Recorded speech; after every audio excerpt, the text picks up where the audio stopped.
देखो next heading लगाओ, affective rate of interest. Put next heading, affective rate of interest. Heading लगाओ, affective rate of interest, बातें नहीं।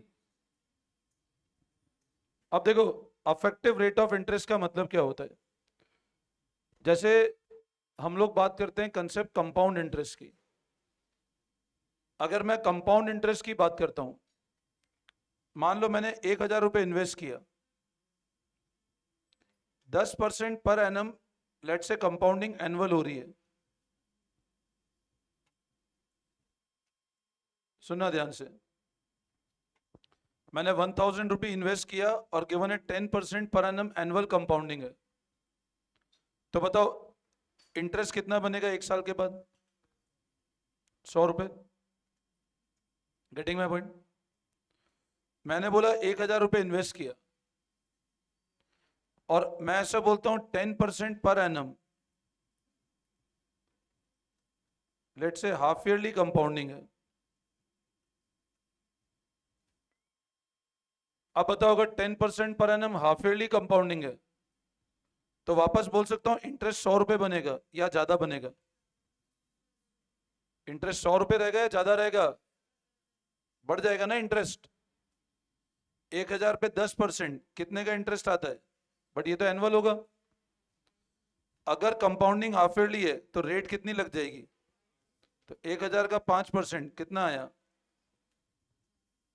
पहले 1,000 का 5% मिलेगा ना हाफ ईयरली कंपाउंडिंग में। तो अगर हाफ ईयरली कंपाउंडिंग में 10 की जगह रेट कितना मिलेगा आपको? 5। तो इंटरेस्ट कितना आएगा?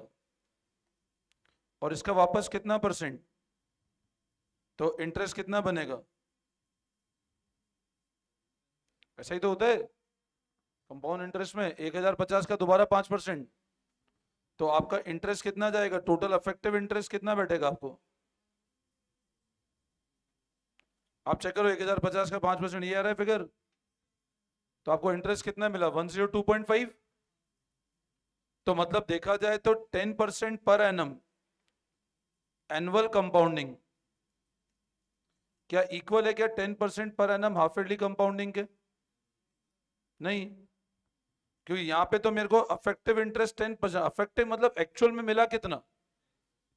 बोल ऐसे रहे कि 10% पर एनम एनुअल कंपाउंडिंग है, बट ब्याज आपको 100 रुपए नहीं, ब्याज कितना मिला? 102.5।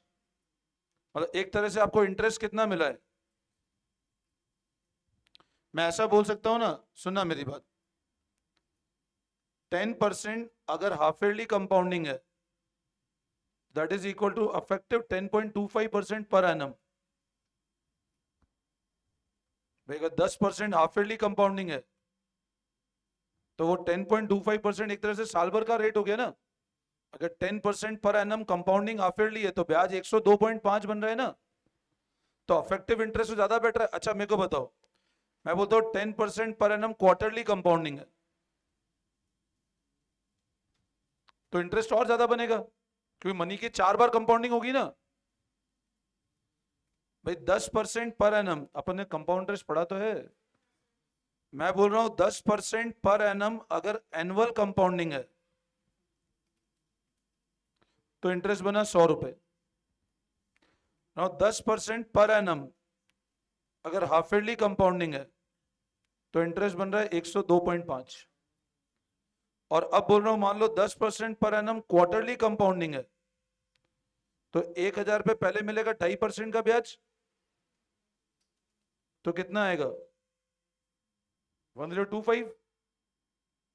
वापस इस पे कितना मिलेगा? फिर इसको प्लस करके वापस 2.5%, फिर ऐसा ही तो होगा। तो आपका इंटरेस्ट और ज्यादा बनेगा। तो अफेक्टिव रेट ऑफ इंटरेस्ट मतलब हमको यह बताना है, जैसे बोल रहे हैं क्वेश्चन की, आपको क्वेश्चन कैसे मिलेगा? A money is compounded at 10% per annum half yearly compounding, calculate the effective rate of interest. तो आपका आंसर कितना बैठेगा? 10% एनुअल कंपाउंडिंग है तो हाफ ईयरली कितना हो गया? 10.25%। Getting my point? अफेक्टिव मतलब मेरे को एक्चुअल ब्याज कितना मिल रहा है उस हिसाब से रेट बतानी है मेरे को। मैं बोल रहा हूँ 10% पर एनम, लेट से मंथली कंपाउंडिंग है, और 1,000 रुपए लगाया मैंने 1 साल के लिए, तो क्या 100 रुपए मिलेंगे क्या ब्याज मेरे को, या ज्यादा मिलेगा? भाई 1,000 रुपए मैंने लगाए, 10% पर एनम, और बोल रहे मंथली कंपाउंडिंग है, तो क्या 1,000 का 10% ब्याज 100 रुपए मिलेगा क्या मेरे को? बट आपको बोला है मंथली कंपाउंडिंग है, तो आपका इंटरेस्ट बढ़ जाएगा ना, तो बढ़ा हुआ इंटरेस्ट की रेट बतानी है अपने को, ये होता है इफेक्टिव रेट ऑफ इंटरेस्ट। मतलब हमको रेट कैलकुलेट करनी है while calculating effective rate of interest. तो लिखो आप, देखो इट मींस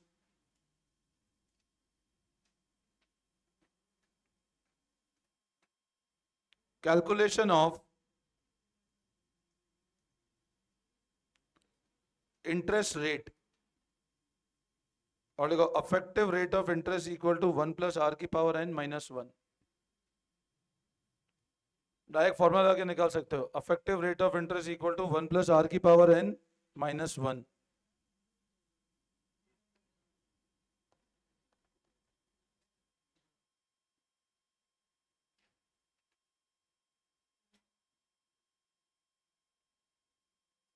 नोट कर लिया?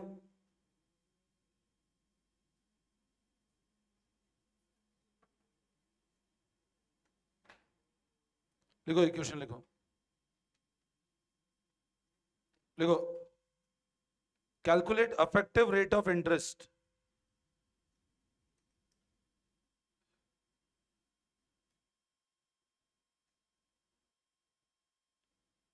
of 12% per annum, half yearly compounding for 2 years.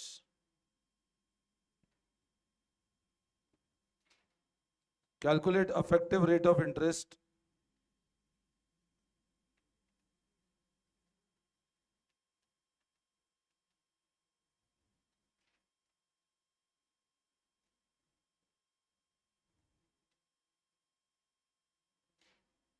बताओ अब क्वेश्चन क्या बोल रहा है?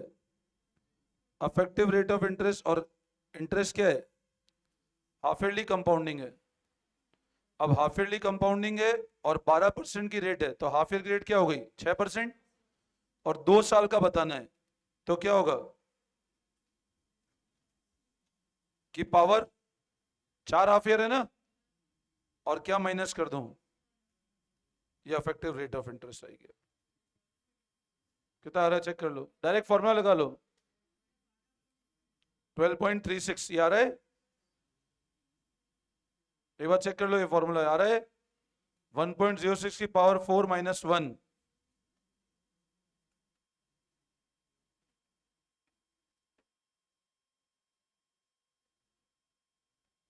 ये क्लियर है? वापस समझाऊं क्या? ये नहीं आ रहा है, कितना आ रहा है?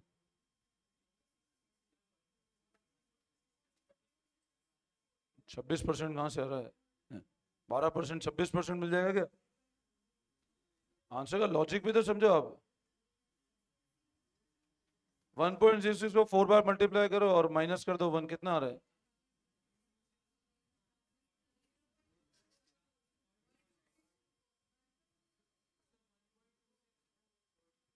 हाफ।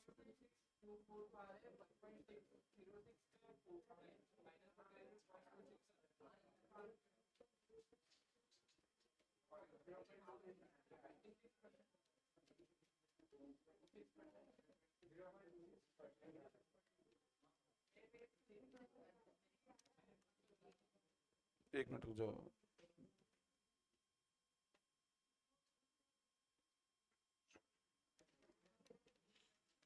1,000, ठीक है, ठीक सही है, 26.24% ही आएगा।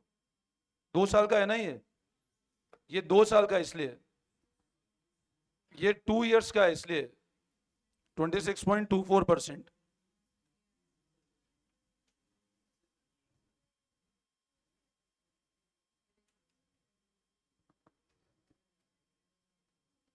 ट्वेंटी 26.24%, ये दो। अच्छा, अब अगर इसको पर एनम में कन्वर्ट करना हो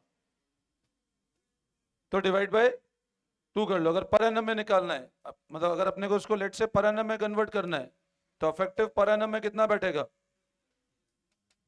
13.12%। ये 2 साल का है 26.24%। This is rate for 2 year, क्योंकि 2 साल का है ना, तो मतलब 4 क्वार्टर 12 रुपए इन्वेस्ट किए 1,000 रुपए, तो अगले साल वापस 12 मिलेंगे, तो 12 + 12 24 होता है, तो 2 साल का मिला के 26.24%। तो अफेक्टिव इंटरेस्ट कितना बैठ रहा है हमको? 26.24, तो क्वार्टर हाफ ईयरली हो गया, और अगर पर एनम में निकालना है तो इट इज 13.12। तो ये लिख देना नीचे, per annum equal to 13.12%।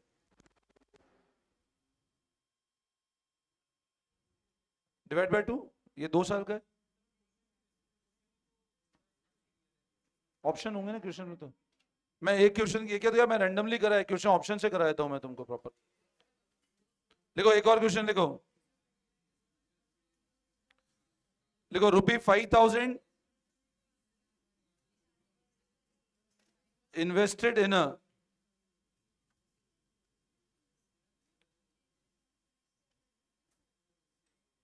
₹5,000 invested term deposit scheme gives interest 6% compounded quarterly.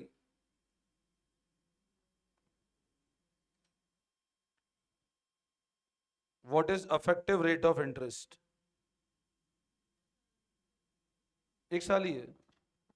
Options लिख लो आप।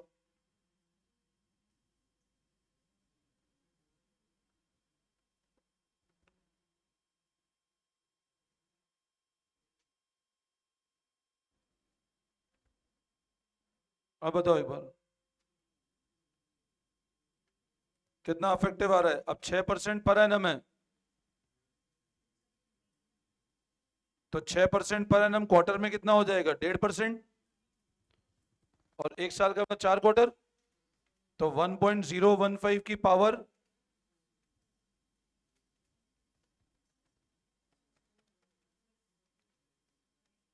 6.13%। ये आ रहा है 6.13%।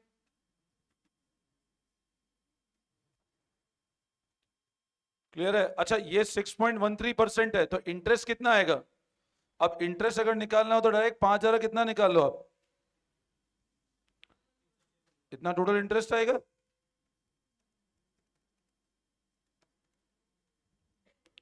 ये आता है 306.5। ये आपका टोटल इंटरेस्ट होगा। समझ में आया? कोई दिक्कत?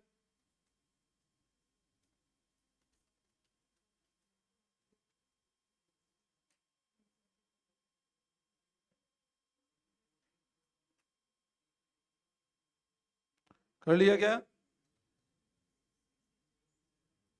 आपको इंटरेस्ट का अमाउंट भी बताना था, तो इंटरेस्ट इज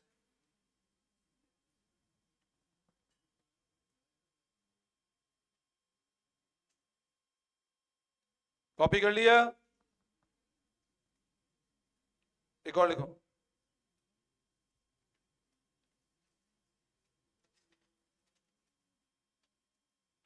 देखो, find the amount of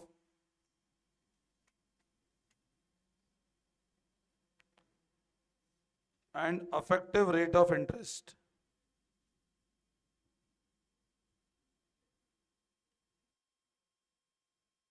if 20,000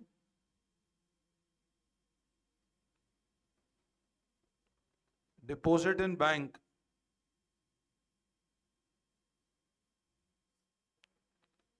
at 8% per annum compounded semi-annually। बताओ, इंटरेस्ट बताओ और इफेक्टिव रेट ऑफ इंटरेस्ट बताओ। अगर 20,000 डिपॉजिट किया बैंक में 8% और कंपाउंडिंग सेमी एनुअली है, तो क्या होगा?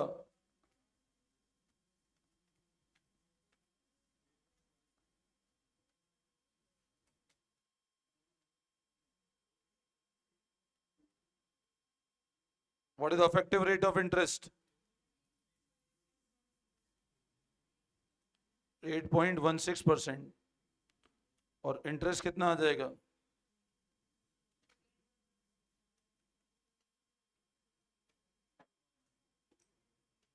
वन 1632। देखो आ रहा है ये,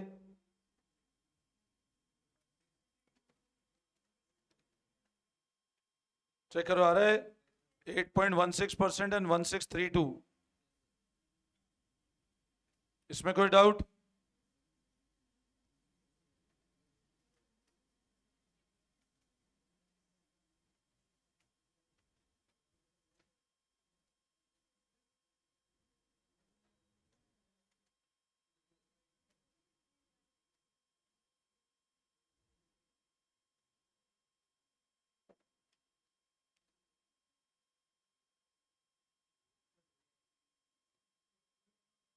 कॉपी कर लिया? रिकॉर्ड लिखो।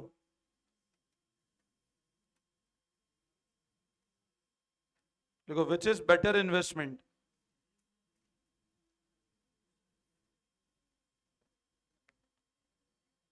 6.5% सिंपल इंटरेस्ट फॉर 1 ईयर और 6% कंपाउंड इंटरेस्ट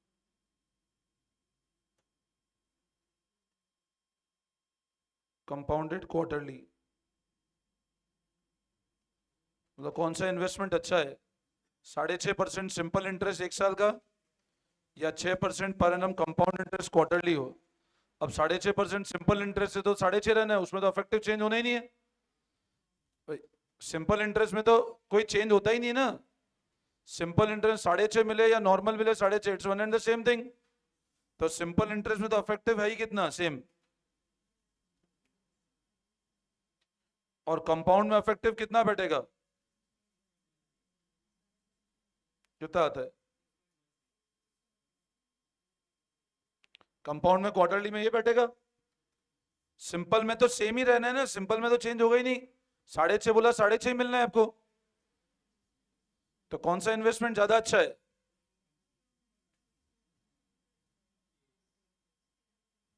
तो simple interest is better investment.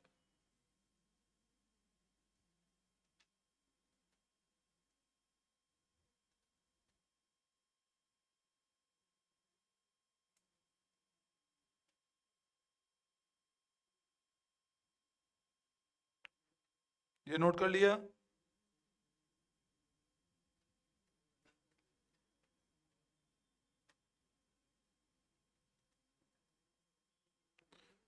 बोलो, यहां तक कोई डाउट, कोई कंफ्यूजन?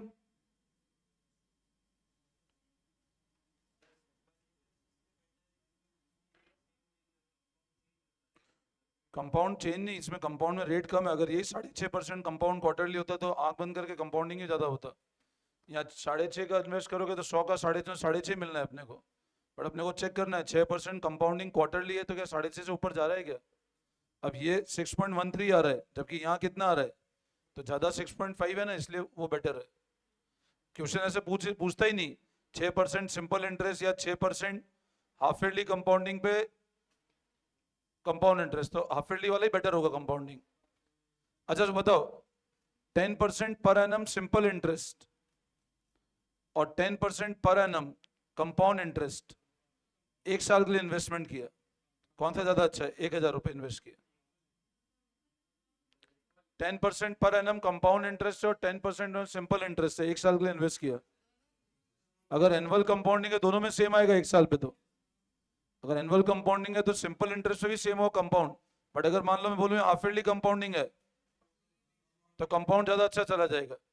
अच्छा, 10% per annum half yearly compounding और 10% per annum quarterly compounding, quarter में और ज्यादा मिलेगा क्योंकि आपका इंटरेस्ट 4 बार निकलेगा ना। और 10% पर एनम क्वार्टरली कंपाउंडिंग और 10% पर एनम मंथली कंपाउंडिंग, तो मंथली और बेटर रहेगा। Getting my point? जितनी बार इंटरेस्ट पे इंटरेस्ट मिलेगा उतना पैसा ज्यादा मिलेगा ना। आई बात समझ में? Any doubt? तो ये एक बेसिक कंसेप्ट है अफेक्टिव रेट ऑफ इंटरेस्ट का। यहां तक कोई दिक्कत? ठीक है, अब लगाओ नेक्स्ट हेडिंग। नेक्स्ट हेडिंग लगाओ प्रेजेंट वैल्यू।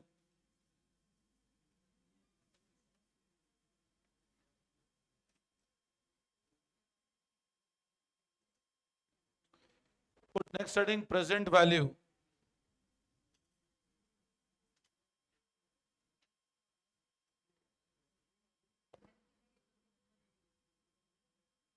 Now, अब ये एक बहुत इंपॉर्टेंट कंसेप्ट है, प्रेजेंट वैल्यू।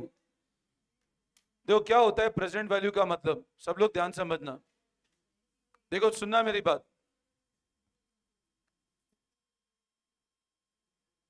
आज का 1 रुपया को अगर हमको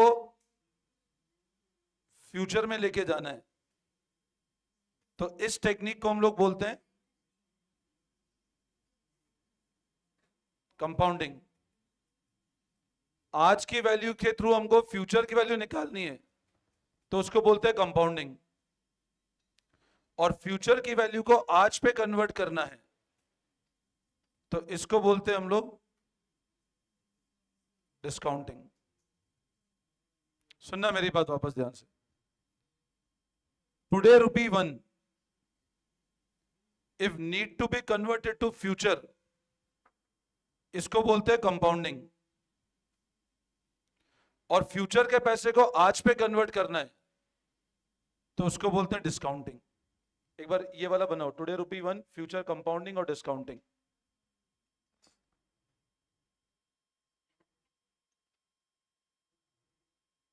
टुडे ₹1 को फ्यूचर में कन्वर्ट करना है तो कंपाउंडिंग, और फ्यूचर को आज पे कन्वर्ट करना है तो discounting.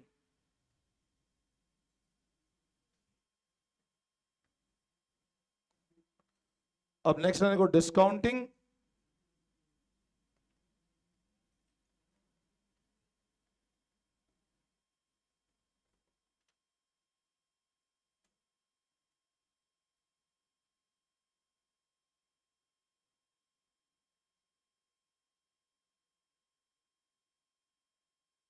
is a method to calculate the present value.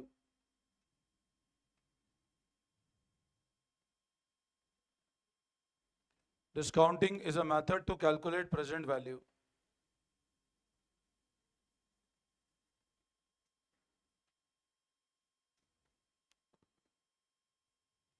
अब तो क्या लॉजिक है डिस्काउंटिंग का, क्या कंसेप्ट है, एक बार समझना ध्यान से। कॉपी कर लिया सबने? सबने कर लिया कॉपी? अब देखो मैं आपको है ना यहाँ पे एक एग्जांपल के थ्रू समझाता हूँ तो आपको कंसेप्ट बिल्कुल क्लियर हो जाएगा डिस्काउंटिंग का मतलब होता क्या है। जैसे मान लो मैं कहता हूं मैंने अज्यूम करो 50,000 रुपये इन्वेस्ट किए 10% पे, और मेरे को फ्यूचर वैल्यू निकालनी है। 50,000 इन्वेस्ट किया, 10%, 50,000 मैंने इन्वेस्ट किया आज मैंने इन्वेस्ट किया तो इसको बोलते हैं ईयर जीरो। ईयर जीरो मतलब आज वाला ईयर। मैंने आज 50,000 रुपये इन्वेस्ट किए 10% पे, मैं कहता हूं मेरे को फ्यूचर वैल्यू निकालनी है। तो आप बोलोगे सर फ्यूचर वैल्यू कैसे निकालेंगे? और इस टेक्निक को हम लोग क्या बोलते हैं? कंपाउंडिंग। ये तो अपन अभी कर ही रहे थे। अब आप है ना इसको ऐसे समझो कि डिस्काउंटिंग की जरूरत पड़ती क्यों है। अज्यूम करो आप लोग है ना एक वर्ड सुना है प्रोजेक्ट रिपोर्ट। जैसे मान लो अज्यूम करो एक पर्सन जाता है बैंक में और जाकर के बोलता है बैंक वाले मैनेजरों की मेरे को लोन चाहिए। अब बैंक वाला मैनेजर से पूछता है कितने का लोन चाहिए, बोला मेरे को कोई एक नया, लेट से अज्यूम करो कहता है मेरे को कोई नई फैक्ट्री ओपन करनी है या कोई नया बिजनेस स्टार्ट करना है, और लोन का जो अमाउंट है लेट से वो कहता है लोन का अमाउंट 5 करोड़ रुपए का लोन चाहिए मेरे को। अब उसको पता है कि उसका इन्वेस्टमेंट बड़ा है और ही need a big amount of loan. अब एज अ मैनेजर इस पॉइंट को ध्यान से समझना, तुमको क्या बिल्कुल कंसेप्ट समझ आया प्रेजेंट वैल्यू का? कंसेप्ट क्यों प्रेजेंट वैल्यू निकालते हैं हम लोग। अब उसने बोला मेरे को 5 करोड़ का लोन चाहिए, तो मेरे को एक बात बताओ as a manager if you are there, आप उससे क्या डिमांड करोगे? बोलो कि यार 5 करोड़ का लोन चाहिए, तो मतलब कैसे लोन सैंक्शन करोगे? या तो एक कस्टमर है, जैसे मान लो आप मिस्टर एक्स एक मैनेजर है, ये बैंक है, इधर एक कस्टमर आता है और बोलता है मेरे को 5 करोड़ का लोन चाहिए। अब as a bank what will you demand? सबसे पहले आप बोलोगे सिक्योरिटी, उसने सिक्योरिटी नहीं है, या सिक्योरिटी है बट इतनी सफिशिएंट सिक्योरिटी नहीं है।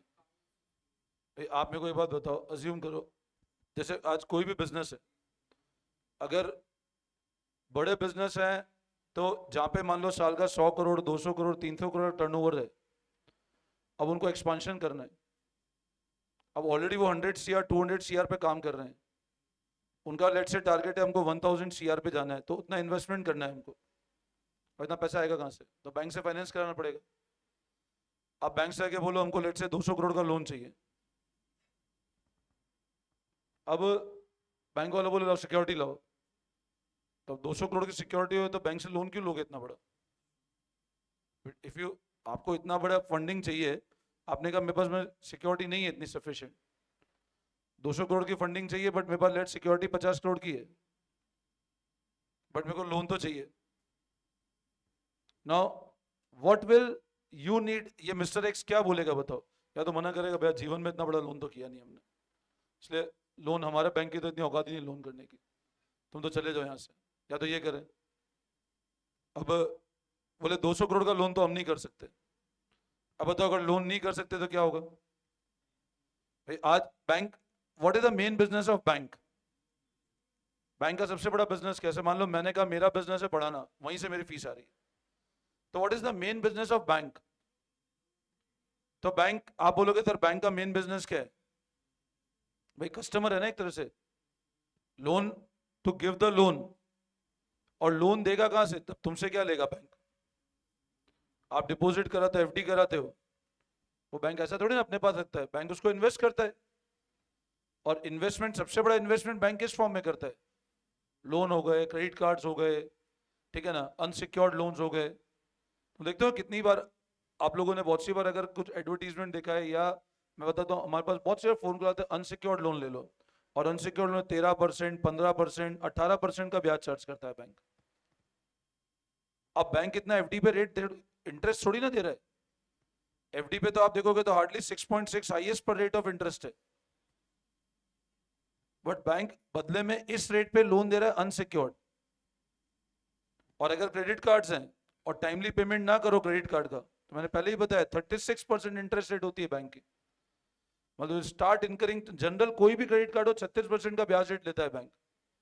तो बैंक का मेन बिजनेस तो ये ना कि तुमसे पैसा लेना, आगे लोन के फॉर्म में देना। अब आपसे पैसा ले रहा है बैंक 6% पे, आगे दे रहा है मान लो 10%, 12% पे, तो बैंक अफेक्टिव कितना कमा रहा है बीच में? और ये 4% से बैंक अपने सारे खर्चे निकाल रहा है। बैंक इसमें सैलरी भी दे रहा है, बैंक इसमें रेंट भी पे कर रहा है, बैंक एडवर्टीजमेंट भी कर रहा है, तो इमेजिन करो कितना बड़ा अमाउंट होता होगा ये 4%। मेरी बात समझ रहे हो? अब आप मेरे को एक बात बताओ कि ये जो लोन, ये मतलब ये क्लियर है कि सर अगर कोई कस्टमर आया लोन लेने, एक कस्टमर आया उसने कहा मेरे को 50 करोड़ का लोन चाहिए या 200 करोड़ का लोन चाहिए, अब 200 सीआर का लोन चाहिए, आप मैनेजर की पोस्ट पे हो, आप क्या चेक करोगे लोन देने? और आपने पूछा भैया क्यों चाहिए, बोलता है मेरे को एक बड़ा बिजनेस करने का, एक इस एरिया में मान लो एक नई होटल ओपन करने की, 5 स्टार होटल होगी।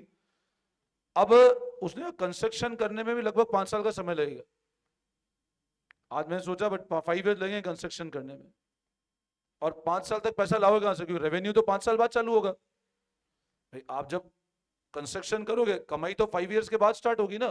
तुम ये छोड़ो, अभी जितने बिल्डिंग्स फ्लैट्स बनते हैं उदयपुर में, उदयपुर की बात ले लो, जितनी बड़ी बड़ी बिल्डिंग्स हाउसिंग सोसाइटीज बन रही है, एक एक flat on an average 1 CR 2 CR का होता है। अब एक बिल्डिंग है मान लो लेट से, वो बिल्डर ये सोचता है मेरे को इस साल मेरी बिल्डिंग में 100 फ्लैट बनाने, और आप जब जाते हो फ्लैट की कॉस्टिंग पूछने, बोलता है एक flat on an average 2 CR का है। तो आप देखो 100 इंटू 2, आप ओवरऑल इन्वेस्टमेंट, उसको पता है इतना रेवेन्यू होगा। अब इतने रेवेन्यू के कम से कम 150 करोड़ की तो कॉस्ट होगी ना उसकी। अब बिल्डर ने आज प्रोजेक्ट लॉन्च कर दिया, आज लॉन्च किया, आज मान लो उसने सोचा कि 100 फ्लैट बनाऊंगा, और लेट से 10 माले की बिल्डिंग बनेगी। अब 10 फ्लोर्स की बिल्डिंग बनेगी, उसने आज इसका नींव खुदाई चालू किया, लैंड परचेज किया। अब वो तो, अब मान लो इसमें 3 फ्लैट बुक हो गए और बाकी 97 येट टू बुक्ड है, तो 3 फ्लैट ऐसा तो नहीं कि पूरा का पूरा पैसा आज ही दे देंगे। अब उसके सामने एक चैलेंज क्या है, एक तो ये बिल्डिंग कंप्लीट करनी है, दूसरा ये जो 3 फ्लैट है ये धीरे धीरे पैसा देंगे। अब ये धीरे धीरे पैसा दे, लैंड पहले परचेज करना पड़ेगा, आपको स्टार्टिंग काम तो पूरा ही करना पड़ेगा ना। अब या तो ये 3 को बोलो भैया देखो एक बार सारे बुक होने दो, उसके बाद तुमसे पैसा लेंगे हम लोग, तो कस्टमर ही चला जाएगा आपका। तो अब इसने ये बोला कि मैं इस बिल्डिंग को कंप्लीट करके दूंगा 5 इयर्स में, और आप धीरे धीरे पैसा देना। अब सेल ऐसा तो नहीं लॉन्च करते ही सेल हो जाएगा, सेल में 1 साल 2 साल 3 साल ऐसा होगा, 2 2 3 3 लग जाए सारे फ्लैट बिकने में, तो तब तक पैसा तो लगेगा ना। तो पैसा आएगा कहां से? या तो खुद के घर से लगाए पैसा हो। अब खुद के घर पे किसके पास 150 करोड़ रुपए पड़े? अपने पास तो 150 करोड़ बहुत बड़ा अमाउंट होता है। या आप ये इमेजिन करो, बड़े जो बिजनेसमैन है वो भी कभी इतना बड़ा पैसा कोई लिक्विड में थोड़ा रखते हैं। तो ऐसा तो घर में रखा या बैंक में 150 करोड़ पड़ा हुआ है, सब इधर उधर इन्वेस्टेड होता है ना। तो ये लोग क्या करेंगे, सबसे पहले बैंक के पास जाएंगे, क्या करने? लोन लेने। अब जब बैंक के पास गए आप लोन लेने, तो बैंक सबसे पहले, if you are at that position, आप जाके बोलते हो हमको एक बिल्डिंग कंस्ट्रक्ट करनी है, लोन चाहिए। अब आप मैनेजर हो तो आप कैसे लोन दोगे? आपने कहा सिक्योरिटी, उसने कहा सिक्योरिटी तो बिल्डिंग है, ये बिल्डिंग बनेगी, बिल्डिंग कंप्लीट होगी, सिक्योरिटी यही है मेरे पास, तो और कोई सिक्योरिटी नहीं है, मैं तो इसके अगेंस्ट लोन ले रहा हूं। नाउ कैसे, और ये तो बहुत फ्रीक्वेंट है प्रोजेक्ट, कितने बड़े प्रोजेक्ट आ रहे हैं, कैसे लोन दोगे बताओ? अगला आप बोल रहे हो क्रेडिट वर्थिनेस चेक करेंगे, ठीक है क्रेडिट वर्थिनेस उसकी, आज कोई बच्चा अच्छा है ऐसा थोड़ी ना कल नालायक नहीं हो जाएगा। हाँ ठीक है चलो, वो एक पॉइंट हो सकता है चेक करने का, है ना। अकाउंट देख लोगे, सिक्योरिटी देखोगे, आप बोल रहे हो अकाउंट देखोगे, अकाउंट में भी ठीक ठाक 150 करोड़ का ट्रांजेक्शन नहीं है अकाउंट में, मान लो 5-7 करोड़ का ट्रांजेक्शन है। सबसे इंपॉर्टेंट क्या होता है जब ऐसे बिजनेस होते हैं ना, तो यहाँ पे आप क्या बोलोगे एज अ बैंक मैनेजर, या तो मैनेजर की पोजीशन में अगर कोई बैठा हो बोलेगी नहीं भैया इतना लोन तो हम नहीं देते, तो आपने कस्टमर लूज कर दिया बैंक का। मतलब जो कस्टमर इतना बड़ा लोन देता और बैंक को इसका 4% की कमाई देता, आपने उस कस्टमर को भगा दिया बैंक से, क्योंकि आप समझते नहीं उन चीजों को। Now what will you ask, आप बोलोगे मेरे को सबसे पहले प्रोजेक्ट की रिपोर्ट बना के दो। एज अ मैनेजर आप बोलोगे मेरे को रिपोर्ट बना के दो, और रिपोर्ट में आप क्या बोलोगे कि ये बताओ ये पैसा कितने साल में आप रिकवरी कर पाओगे, आज इन्वेस्टमेंट कितना करोगे? आपने कहा देखो 5 साल लगेंगे, 5 साल में पैसा रिकवरी हो जाएगा। अब मेरे को एक बात बताओ, आज एक फ्लैट बुक करा है 2 करोड़ रुपए का, 5 साल बाद उसकी 2 करोड़ रहेगी या बढ़ेगी? बढ़ जाएगी ना, 5 इयर्स के बाद तो उसकी वैल्यू बढ़ेगी। अब बिल्डर ने लोगों को प्लान ऐसा दिया कि आप पहले साल मान लो लेट से 2 करोड़ का प्लान है, पहले साल 40 लाख देना, दूसरे साल 40 लाख देना, फिर 40 लाख देना, ऐसे करके आप 5 साल तक 40-40 लाख रुपए दे देना, हर साल इक्वल अमाउंट दे देना। अब बताओ पहले साल 40 लाख देना और 5वें साल 40 लाख देना, क्या दोनों की वैल्यू बराबर है क्या? नहीं, बट आप तो 40 लाख ही दोगे। तो 5 इयर्स के बाद आप बैंक वाले को एक रिपोर्ट बना के दे रहे हो, बैंक आपसे पूरी रिपोर्ट मांगे, बैंक बोले वर्किंग कैपिटल कितना होगा, फिक्स कैपिटल कितना होगा, कितने असेट होंगे, कितनी लाइबिलिटी होगी, क्या रेशियोज होंगे आपकी, क्या मतलब everything bank will require from you. और आपको इस केस में क्या करना पड़ेगा, एक फोरकास्टेड स्टेटमेंट बना के देना पड़ेगा, मतलब फ्यूचर में क्या होने वाला है उसका एक पूरा डेटा बना के देना पड़ेगा। अब ऑब्वियसली बात है कोई एक लेमैन तो बना नहीं पाएगा, प्रोफेशनल्स की नीड चाहिएगी। अब प्रेजेंट वैल्यू का मतलब क्या होता है, आपने एक रिपोर्ट सबमिट करी बैंक को, आपने रिपोर्ट में बताया कि हम ये एंटीसिपेट अगले 5 साल में हमारे 100 के 100 फ्लैट बिक जाएंगे, तो ये मेरे इतने टाइम पे ब्रेक इवन आ जाएगा, इतने साल में मैं कॉस्ट रिकवरी कर लूंगा, इतने साल में प्रॉफिट आ जाएगा। लेकिन पॉइंट इज दैट कि वो पैसा जो 5वें साल आएगा, लोन तो आज चाहिए। आपने कहा कुछ फ्लैट ऐसे भी हम वर्स्ट केस में मानते हैं कि 100 फ्लैट पहले साल नहीं बिकेंगे, हो सकता है कुछ फ्लैट हमारे तीसरे साल में गए, तो पैसा तीसरे साल आएगा, बट बैंक को आप कन्विंस करोगे फंडिंग तो आज चाहिए ना हमको। अब मेरे को एक बात बताओ, अगर हमको फंडिंग आज चाहिए, अब मान लो आप फंडिंग कराने गए, आपने फोरकास्टेड स्टेटमेंट मांगा,